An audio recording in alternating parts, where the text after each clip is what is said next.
அனைத்து ரேஷன் கடைகளிலும் கண் கருவிழியை ஸ்கேன் செய்து உணவுப் பொருட்களை வழங்கும் தொழில்நுட்பம் கொண்டுவரப்படும் என்று அமைச்சர் சக்கரபாணி தெரிவித்துள்ளார்.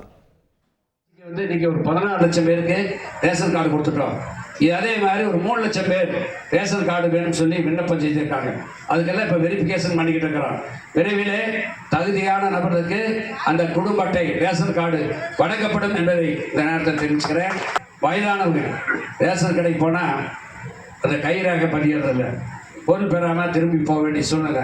அதுக்காகத்தான் கண்ணை பார்த்து பொருளை கொடுப்பதற்கு கண் கருவிழி என்ற இயந்திரம் எல்லா ரேஷன் கடையிலும் தமிழ்நாட்டில் இருக்கின்ற 36,000 ரேஷன் கடையிலும் அந்த கருவி பொருத்தப்படுகின்ற பணி நடைபெற்றுக் கொண்டிருக்கிறது.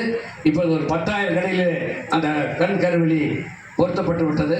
அதை விரைவிலே எல்லா கடையிலும் அந்த பயோமெட்ரிக் கைரேகையை பதிய முடியாவிட்டாலும் கண்ணை பார்த்து பொருளை கொடுப்பதற்கு அந்த கருவி பொருத்தப்பட இருக்கிறது என்பதை இந்த நாட்டில் தெரிவித்துக் கொண்டு செய்திகளை உடனுக்குடன் தெரிந்து கொள்ள உடனே சப்ஸ்கிரைப் பண்ணுங்க.